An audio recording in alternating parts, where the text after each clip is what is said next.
que cette activité de maintenance d'engins de damage, ça caractérise notre entreprise. Souvent, les gens nous disent « Ah oui, oui, je vois où c'est, il y a toutes ces machines au bord de la route ». Effectivement, c'est par ça qu'on est le plus connu, mais in fine, ça représente à peu près un quart de notre chiffre d'affaires, de notre activité. Quand on regarde vos activités, on est souvent lié à des transports par hélicoptère. Vos employés sont tous des guides de montagne? Non, tous nos employés ne sont pas des guides de montagne, on en a plusieurs, et notamment sur l'équipe saisonnière en été pour la maintenance, mais une grande partie de ces collaborateurs ont suivi une formation spécifique qui est donnée par l'Association suisse des guides de montagne et par la SUVA.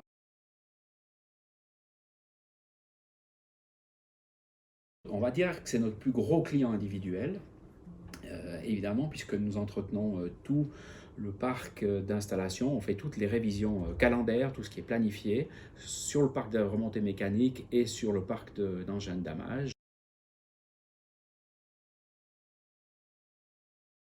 Un site industriel de 25 000 m² qui est raccordé au réseau CFF, avec des moyens de levage qui sont intéressants, qui sont une logistique, qui permettent une logistique assez importante. Aujourd'hui, le problème dans ce métier, c'est le poids, c'est le gabarit.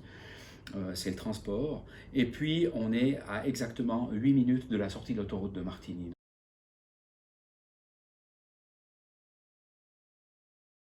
D'être vigilant par rapport à ça. Je crois que toutes les entreprises aujourd'hui ont cette fibre, plus ou moins. Et puis, pour revenir à votre question, on n'a pas toujours une alternative en raison des difficultés d'accès. On travaille en montagne, on travaille dans des terrains très hostiles, escarpés. Aujourd'hui, ce qu'on appelle une rotation, un transport, une rotation moyenne dans l'hélicoptère, on va dire que ça prend à peu près 4 minutes.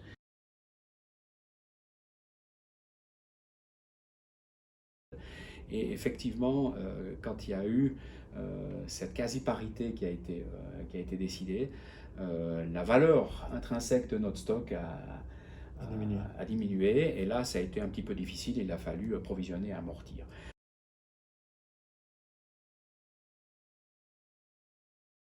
On doit faire des factures, on doit avoir la notion de prix de revient.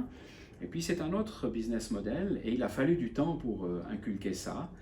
Il a fallu apprendre aussi, effectivement les premières années étaient assez difficiles avec certaines activités, notamment de vente de véhicules qui amenaient des gros chiffres d'affaires mais qui amenaient des pertes aussi. Donc ces activités-là ont été abandonnées il y a longtemps. Et puis aujourd'hui la société, elle est saine, elle est autofinancée.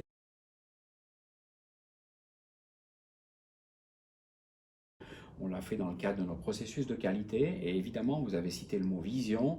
Le conseil d'administration, mon conseil d'administration, donne un cadre et demande aussi à l'opérationnel de respecter, d'avoir une vision, une stratégie industrielle en l'occurrence.